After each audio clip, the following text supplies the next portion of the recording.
Good morning, champions. This is Professor Aswin from Government College of Technology. இன்னைக்கு ஒரு சூப்பரான questions பார்க்க போறோம். பவர் அதான் தெரிஞ்சுக்க போறோம். Power how to calculate the power.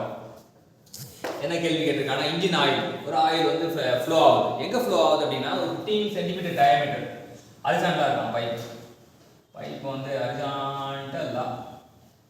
ஹரிசாண்டலா pipe இருக்கு. ஓகே. சோ இத நம்ம ஆயில் ஃப்ளோ ஆகும். இது வந்து இந்த ரேயா வந்து 15 cm. ஓகே. எழுதிட்டு போகுது. velocity வந்து 1.3 meter per second. Experience a pressure of 12 kPa. Pressure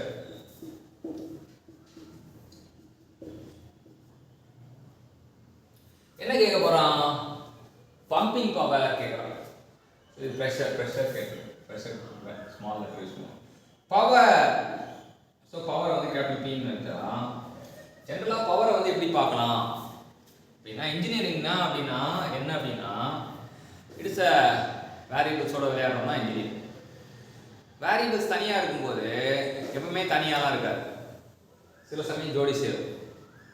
எங்க ஜோடி சேரும்னா சிவனும் சக்தியும் சேர்ந்தா மாஸ்டா அப்படிங்கிற மாதிரி மாஸும் ஆக்சிலரேஷன் சேரும்போது it is a force. Similarly mass and velocity சேரும்போது momentum வந்து smaller p தான் யூஸ் பண்ணுவோம். அதே force and displacement சேரும்போது work. அதே டார்க்கும் தீட்டாவும் சேரும்போது it is a rotational work. So இது நிறைய வேரியபிள்ஸ் ரெண்டு ஜோடியா சேரும்போது நமக்கு புது வேரியபிள் கிடைக்கும். சோ பவருக்கு என்னென்ன வேரியபிள் அந்த மாதிரி சேரும் அப்படின்னு பாத்தீங்கன்னா பவர்னா ஃபோர்ஸும் வெலாசிட்டியும் சேர்ந்தா பவர்டா அப்படின்னு தெரிஞ்சுக்கலாம். இது லீனியர் பவர். ரொட்டேஷனல் பவர்னா டார்க்கும் ஒமேகாவும் சேர்ந்தா it is a rotational power. அதே வந்து வோல்டேஜும் கரண்ட்டும் சேர்ந்தா it is a electrical power. பிரஷரும் டிஸ்சார்ஜும் சேர்ந்தா பிரஷரும் டிஸ்சார்ஜும் சேர்ந்ததுன்னா it is a water power. Pressure discharge சேர்ந்தா வாட்டர் பவர் அப்படின்னு தெரிஞ்சுக்கலாம். ஸோ இது ரொம்ப பவருக்கு இப்போ இங்கே கேட்டிருக்க வாட்டர் பவர் தான் கேட்டிருக்காங்க. ஸோ வாட்டர் பவர் தான் பம்பிங் பவர் அப்படின்னா it is a water power. அப்போ நம்ம we have to use this formula pressure into discharge. So அப்படி யூஸ் பண்ணும்போது pressure and discharge தெரியும் போது நமக்கு பார்த்தீங்கன்னா power equal to pressure வந்து கொடுத்திருக்காங்க 12 kPa. dischargeனா it is area into velocity.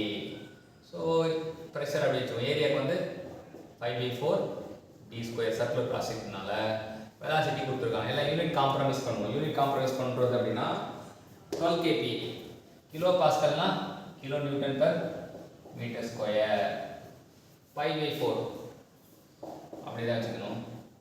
d வந்து ஸ்கொயர் அப்ப 15 into 15 square 15 into 10 to the power of -2 square. அப்புறம் velocity கொடுக்குறோம். velocity மீட்டர்ல தான் கொடுக்குறோம் 1.3. சோ இது கால்குலேட் இருந்தா நம்ம ஈஸியா செட் பண்ணலாம். கேட் ப்ராப்ளமா இருந்தா கால்குலேட் யூஸ் பண்ணலாம். ஆனா டிஎன்பிஎஸ் இருந்தா கால்குலேட் யூஸ் பண்ண முடியாது. நம்ம வாய் கணக்கும் தெரியும். எப்படி போறது நம்ம அடிக்கும் போது இப்போ இது பாத்தீங்கன்னா 10 to the power of -2 னா இது 15 ஸ்கொயர் போடலாம். இது 4 அப்ப இந்த ஸ்கொயர் எடுத்துறோம். இப்போ 3 யும் -4 சேர்ந்தா அப்ப கீழ டிவைடட் பை 10 வந்துரும். ஏன்னா -4 அப்படினா கீழ அதிகமா இருக்கு 10 வந்துரும். அதுக்கு அப்புறம் பாத்தீங்கன்னா எதுல அடிக்கலாம் அப்படினா இத அடிச்சா 3. இப்போ நம்ம கையில யார் இருக்காங்க அப்படினா ஈவன் அடிக்கலாம். 15 ஸ்கொயர் 15 into 15 போட்டுக்கலாம். 10 into 15 போட்டா 10 ஆல அடிச்சா இது 2 டைம்ஸ் 3 டைம்ஸ் அப்ப 2 மட்டும் இருக்கும். இப்போ யாரெல்லாம் பாக்கி இருக்கானா 6 இங்க 3 இருக்கான், இங்க 3 இருக்கான், இங்க 15 இருக்கான், இங்க 1.3 இருக்கான், இங்க 2 இருக்கான். சோ நம்ம பெருக்கி தான் ஆகும். எப்படி இது பண்றது அப்படின்னு பாத்தீங்கன்னா இப்போ பை அப்படினா வந்து நமக்கு 22/7 அப்ராக்ஸிமேட்டா எடுத்துக்கலாம். ஃபிராக்ஷன்ல போடுறதுக்கு நமக்கு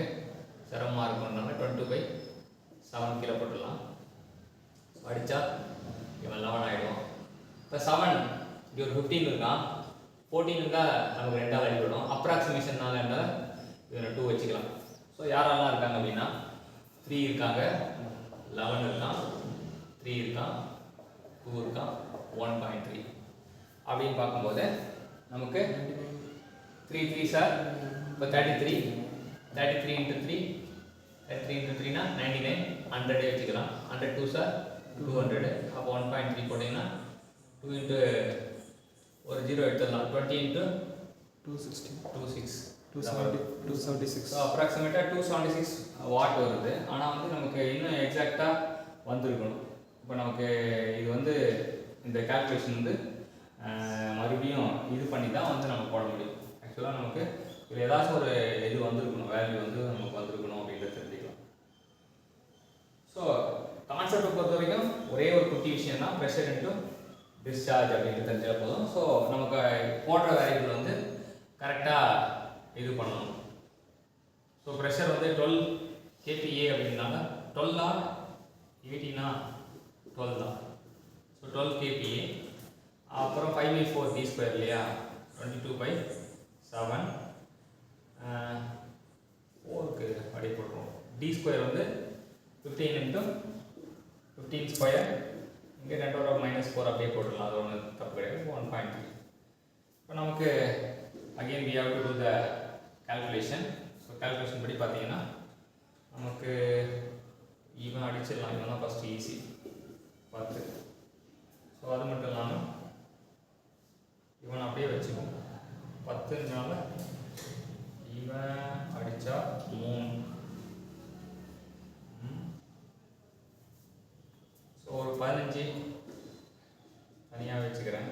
இன்னொரு 15 போடும்போது இவன் 3, இவன் 2, இது 11, 7 7னா இவன் 2 கரெக்டாக தான் போட்டிருக்கேன். 3 11 3 1.3 into 2. ஸோ கால்குலேட்டர் போட்டு பாருங்கள் என்ன வருதுன்னு தெரியும். 9 9 11 sir 99. So 100 100 into 2 sir 200 200 into 1.3 அப்படின்னா அது this is approximate 276. ஸோ 200 விட அதிகமாக வரும்னு தெரிஞ்சிச்சு. 276 வாட். ஸோ இது கரெக்டாக வந்துச்சு. ஓகே. ஸோ இப்படி தான் வந்து ஸோ பவரை பற்றி கான்செப்ட் வந்து ஃபஸ்ட்டு தெரிஞ்சுக்கிட்டு தென் மியர் கால்குலேஷன். Thank you champions.